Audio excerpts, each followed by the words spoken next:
যদি তোর ডাক শুনে কেউ না আসে তবে একলা চলো রে। জীবনের এক একটা স্তরে আমরা এক একজনের উপর একটু বেশি ডিপেন্ডেন্ট হয়ে যাই।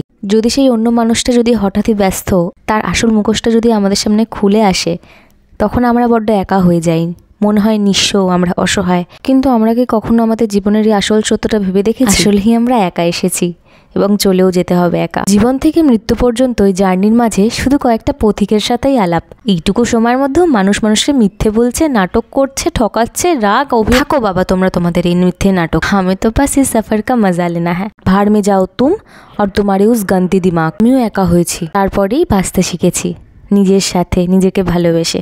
কথাগুলো আপকামিং 20s যারা আছে তাদের বড্ড কাজে লাগবে, বিশ্বাস করো। Do focus on your career. তাই ক্রিস্টিয়ান বাটলার একটা কথা বলেছেন, you are not here to make others understand you, you are here to understand yourself. Stay tuned, subscribe my channel and see you in the next video. Bye.